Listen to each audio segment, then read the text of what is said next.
स्वामी समर्थ. तर आज आहे पौर्णिमा, म्हणजे पौर्णिमा लागलेली आहे कालपासूनच. तर या पौर्णिमेला, दर पौर्णिमेला आपल्या घरच्या घरी सत्यनारायण कसा करायचा, तो का करावा, आणि करण्याची पद्धत काय आहे, सत्यनारायण केल्याने काय होते, या संदर्भातील माहिती आज आपल्या व्हिडिओमध्ये मी आपल्याला सांगणार आहे. त्याच नंतर चंद्रग्रहण आहे, त्याचा थोडासा खुलासा मी आज तुम्हाला या व्हिडिओमध्ये शेवटी सांगणार आहे. तर व्हिडिओ संपूर्ण पहा. अर्धवट पाहिल्याने अर्धवट ज्ञानाचा कधीच काहीच फायदा होत नसतो. जसा महाभारतात अभिमन्यूला अर्धवट ज्ञानाने आपलं जीवन गमवावं लागलं, तसंच अर्धवट ज्ञानाने काहीच साध्य होत नाही. त्यामुळे व्हिडिओ पाहत असताना सर्व पाहावा.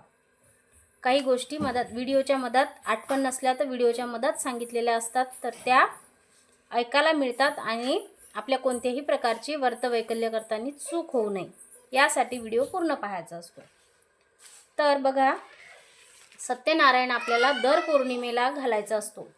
तर दर पौर्णिमेला अशा पद्धतीची मांडणी, म्हणजे तुमच्याकडे एक सत्यनारायणाचा फोटो असला तर ठीक आहे, नसला तर आपल्या प्रत्येकाच्या घरी बाळकृष्णाची मूर्ती असतेच. आपल्या घरी सून आली किंवा आईचं लग्न झालेलं आई असते, तिच्या हातची असते किंवा आजीची असते. लग्न झाल्याच्या नंतर मुलीला बाळकृष्ण आणि गणपतीची मूर्ती देण्याची प्रथा आपल्या संस्कृतीमध्ये आहे. तर बाळकृष्णाची मूर्ती ही प्रत्येकाच्या घरी असतेच. तर बाळकृष्ण असा एक कलश घ्यायचा तांब्याचा, त्या तांब्याच्या कलशात पाणी भरायचं, 1 रुपयाचं नाणं आणि 1 सुपारी त्याच्यात लक्षपूर्वक टाकायची, म्हणजे ध्यानानं टाकायची. त्यानंतर हळदी, कुंकू, अक्षगंधा, त्या कलशाचं पूजन करायचं. त्याला 5 बोटं लावायचे कुंकाचे. तुम्हाला आवडत असेल तर स्वस्तिक काढायचा त्यावर. त्यानंतर त्याला 5 पाने लावायची. तुम्ही खाऊचे पानं म्हणजे नागवेलीचे पानंसुद्धा लावू शकता. नसलीच तर मग एखादी झाडाचे, आंबा वृक्षाचे पानं तुम्ही लावू शकता. तेही नसलेत मग जास्वंदाचे पानं, एखाद्या फुलाच्या झाडाचे पानं, आपल्याकडे जे अवेलेबल असेल त्याची पानं तुम्ही या दिवशी त्या आपल्या आंब्याच्या कलशाला लावायची असतात. त्यानंतर एक श्रीफळ आवर्जून ठेवायचं. जी शेंडी असते ते देवाकडे ठेवायची, म्हणजे तिकडे, आणि जो खालचा भाग असतो तो आपल्याकडे ठेवायचा. ही पूर्व पश्चिम मांडलेली पूजा मांडणी आहे बघा. पूर्वेला माझं तोंड आहे आणि पश्चिमेला देवाचं आहे. त्यानंतर आग्नेय कोपरा, त्या कोपऱ्यामध्ये दिवा प्रज्वलित करायचा. सर्व पूजा करायच्या अगोदर दिवा प्रज्वलित करायचा. त्यानंतर 3 सुपाऱ्या आणि 3 नाणे मांडलेले आहे मी बघा.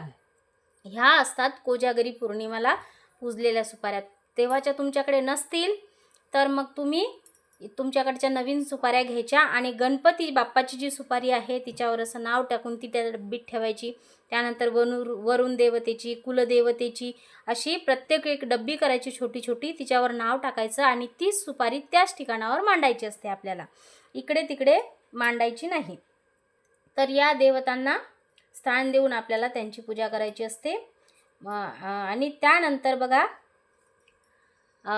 त्यानंतर घंटी, शंख या पद्धतीनं मांडायचं. आपण पूजेच्या देवाकडे बसलो तर देवाच्याच हाताला धरा, देवाच्या किंवा आपल्या धरा, आपल्या सोपं असते ना, मग आपल्या धरा. आपल्या उजव्या हाताला शंख आणि डाव्या हाताला घंटी, अशा या पद्धतीनं आपल्याला पूजा मांडायचा. खडी साखरेचा नैवेद्य ठेवायचा, पाणी ठेवायचं आणि एक गोष्ट, एक वाटी भरून शिरा बनवायचा असतो या दिवशी. मग तुम्ही गव्हाचा बनवू शकता, रव्याचा बनवू शकता, गूळ घालून बनवू शकता, साखर टाकून बनवू शकता.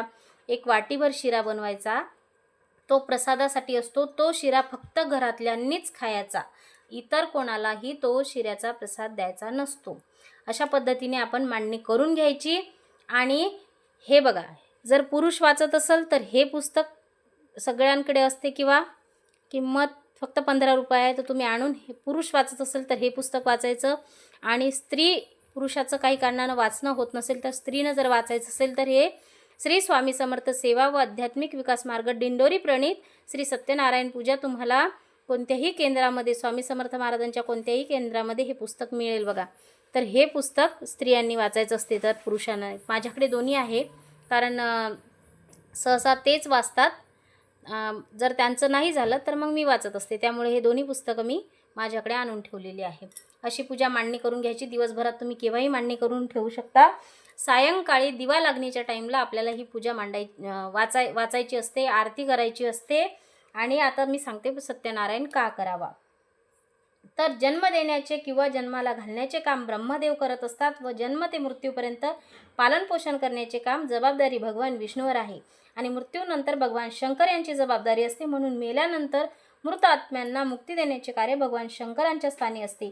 श्री क्षेत्र त्र्यंबकेश्वर या ठिकाणी नारायण नागबली हा विधी केला जातो. आपल्या घरात पुरेसे न पडणे, आर्थिक अडचण येणे, अन्न चविष्ट न लागणे, अन्न खाऊन तृप्ती न होणे, महिनाभर पुरणारे धान्य महिनाभराच्या अगोदरच लवकर संपणे, घरात पैसा नको असलेल्या ठिकाणी खर्च करावा लागणे, पैसा घरात आला म्हणजे त्याला वाटा फुटणे, अनाठायी पैसा खर्च होणे, वरील सर्व बाबींचे कार्यकारक भाव आपणास समजत नाही असे प्रश्न ज्या वेळेस आपण देवापुढे मांडतो तेव्हा श्री स्वामी समर्थ महाराजांच्या केंद्रामध्ये सत्यनारायण करावा, प्रत्येक पौर्णिमेला घरच्या घरी सत्यनारायण करावा ही सेवा सुचवल्या जाते. तर आपल्याला सतत जर तुम्ही एका वर्षाचे 12 पौर्णिमा केले ना तर तेव्हा तुम्हाला फरक जाणवायला लागेल. तर व्यक्तीवर वरील बऱ्याच प्रश्नांशी सुटलेले असतात. म्हणजे आपले कितीही जीवनातले प्रश्नही असले तर 12 महिन्याच्या 12 पौर्णिमा केल्याच्यानंतर आपले बरेच प्रश्न सुटलेले असतात. त्यानंतर घराचं धान्य सरत नाही. जुनी मंडळी अशी म्हणत होती की घरचं धान्य सरत नाही आणि विकतचे धान्य पुरत नाही. कारण विकतचे आणलेले धान्य आपल्या घरी आणल्यानंतर आपण ते खातो. त्यावर जाणकार मंडळी असे म्हणत असत की ओकलेलं खाल्लं तर एक वेळेस ते चालेल, परंतु टोकलेलं खाऊ नये. जैसे खावे अन्न तैसे उपजे मन. या सर्व गोष्टी आपल्याला कुटुंबावरती व आपल्यावर किती वाईट परिणाम करू शकतात हे तुम्हाला कळतच असेल. तर जर आपण सत्यनारायण करत असेल तर ह्या गोष्टींना आपल्याला सामोरं जावे लागत नसेल. विकतले आणलेल्या धान्यात काही दोष असतात तर ते दोष या सत्यनारायणाच्या पूजेने कमी होत असतात. घरात जर अन्न चविष्ट लागत नसेल तर हे सत्यनारायण घातल्याच्या नंतर तुम्हाला तो एक चांगला अनुभव यायला लागतो. घरातली माणसं जर एक विचाराने न राहणे, घरात अन्न धान्य पैसा पुरे न पडणे या सर्व गोष्टीचे मूळ आपल्याला या ठिकाणी दिसून येते. म्हणून आपल्याला पूर्वजांनी फार बारीक अभ्यास करून घरच्या घरी पौर्णिमेला सत्यनारायणाची पूजा करण्याची प्रथा यासाठीच लागू दिलेली आहे. आपल्याला घरी असलेले अन्न व धान्य पालनपोषणाची जबाबदारी भगवान विष्णू यांच्याकडे असल्याने भगवान विष्णूच्या अधिष्ठानात घरातील धान्य व पैसा सत्यनारायणाच्या पूजेत माध्यमातून जर आपण पूजून घेतला तर त्या पैशाचे आणि धान्याचे सर्व दोष नाहीचे होतात. तसेच तो धान्य पैशात पैसा टाकल्यास त्याला बरकत राहते. त्या पैशाची पवित्रता येऊन घरातील लोकांचे ते पवित्र अन्न खाल्ल्याने त्यांच्याही मनामध्ये पवित्र विचार घरात सुख शांती आनंद प्रसन्न वातावरण राहण्यास सुरुवात होते. सत्यनारायण पूजा ही दर पौर्णिमेला प्रदोषकाळी सूर्यास्ताआधी व नंतर 24 मिनिटं करायची असते. तर हे मी तुम्हाला सांगितलंच आहे की संध्याकाळी दिवे लागण्याच्या टाईमला ही पूजा आपल्याला करायची असते. ऐश्वर्य, धन, संपत्ती यांचे मालक भगवान विष्णू व माता लक्ष्मी देवी यांच्या कृपा प्रसादासाठी घरच्या घरी पूजा करावी. आणि मकर संक्रांतीच्या दिवशी सुद्धा एक सत्यनारायण आपल्याला घालायचा असतो. गणपती उठायच्या दिवशी सुद्धा आपण उत्तर पूजा म्हणून सत्यनारायणाची पूजा करत असतो. ते 2 वेगळे होतात 12 महिन्याचे सोडून. तर बघा आज पौर्णिमा जी लागणार आहे तर ती लागलेली आहे काल रात्रीपासून शनिवारी लागलेली आहे. बघा पौर्णिमा उत्तर रात्री 1:41 लागलेली आहे आणि आज रात्री 11:38 आहे. तर त्यामध्ये आपल्याला चंद्रग्रहण पाहायला मिळणार आहे. तर काही राशींना शुभ फल देणारे आहे, काही राशींना अनिष्ट फल देणारे आहे.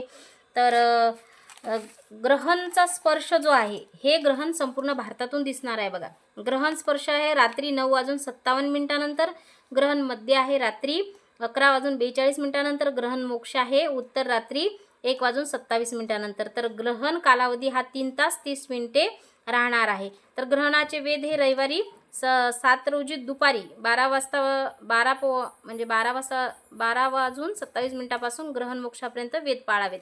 म्हणजे आता गर्भवती स्त्रिया वगैरे असतात तर त्यांना हे खूप गोष्टी पाळाव्या लागतात बरं. चिरायचं नाही, शिवायचं नाही, नाहीतर मग मुलांच्या चेहऱ्यावर म्हणा नाहीतर कुठेतरी त्या खुणा जन्म झाल्याच्या नंतर आपल्याला दिसायला दिसतात. वेदकाळ, स्नान, देवपूजा, नित्यकर्मे, जपजाप्य, श्राद्ध ही कर्मे करता येतात. जर तुमची देवपूजा वगैरे जप करता येतात तुम्हाला किंवा मग एखादे मंत्र असतात आपल्या स्वामी महाराजांचं श्री स्वामी समर्थ, त्यानंतर काही मंत्र असतात तर ते आपल्याला उजाळा आपण करायचा असेल तर तो ग्रहण कालात आपल्याला उजाळा करायचा असतो. तर परंतु भोजन वर्ज्य असते. आजारी, वृद्ध, बाल आणि गर्भवती स्त्रियांनी 7 तारखेला सायंकाळी 5:15 ग्रहण मोक्षापर्यंत वेध पाळायचे आहे. सायंकाळपासून ग्रहण मोक्षा वेदपर्यंत आपल्याला म्हणजे उत्तर रात्री 1:30 वाजेपर्यंत आपल्याला हे पाळायचं आहे. जर ज्या गर्भवती स्त्रिया आहेत, लहान मुलं आहेत किंवा मग वृद्ध आहेत, तर त्यांना हे जास्त ग्रहण तर कोणत्या राशींना शुभफल देणार आहे ते पण सांगते मी. तर शुभफल देणारे आहे मेष, वृषभ, कन्या, धनु या राशींनी हे ग्रहण पाहिले तरी काहीच हरकत नाही, खूप शुभफल देणारे आहे. मिश्र फल देणारे सुद्धा राशीवाले जे व्यक्ती असतात त्यांनी हे ग्रहण पाहिले तरी काही हरकत नाही, पण जे अनिष्ट फल देणारे असतात त्यांनी पाहू नये. तर मिश्र फल देणारे राशी आहेत मिथुन, सिंह, तूळ आणि मकर यांनी हे ग्रहण पाहिलं तरी काही हरकत नाही. त्यानंतर अनिष्ट फल देणाऱ्या राशी आहेत कर्क, वृश्चिक, कुंभ, मीन. ज्या राशींना अनिष्ट फल आहे त्यांनी व गर्भवती स्त्रियांनी हे ग्रहण पाहू नये. आता माझी राशीसुद्धा कुंभ आहे, तर मी पण हे ग्रहण काही पाहणार नाही आहे. तर त्या कारणानं आपल्याला असं काही नसतं, पण धर्म आहे, शास्त्र आहे, आपल्याला संस्कृती वगैरे सगळ्या ह्या गोष्टी जपाव्याच लागतात. आपण नाही जपल्या तर आपल्या मुलांना ह्या काहीच गोष्टी माहिती होणार नाही. ह्या सगळ्या गोष्टींचा थोडा थोडा अनुभव आपल्याला आयुष्यात आलेला असतो, येत असतो. त्या कारणानं आपलं आयुष्य काम केल्याशिवाय तर पैसा मिळत नाही, पण त्या कामाला आणि त्याला नशिबाला साथ हवी असते, ती फक्त देवधर्माने आपल्याला मिळू शकते. आणि संस्काराची जोड आपल्या मुलांना पाहिजे असते, त्यांना व्यसनी होण्यासाठी, अडवण्यासाठी. म्हणून ह्या गोष्टी आपल्याला घरात करणं खूप गरजेचं आहे. आपण काय करतो हे मुलं अनुकरण करत असतात आणि ते तसंच वागत असतात, म्हणून देवधार्मिक होणंही खूप गरजेचं आहे. तर मग कसे वाटत आहे तुम्हाला माझे व्हिडिओ हे नक्की कळवा कमेंटद्वारे. आणि चॅनलला लाईक, शेअर, सबस्क्राईब करायला विसरू नका. पुन्हा भेटूया एका अशाच व्हिडिओसोबत. तोपर्यंत श्री स्वामी समर्थ.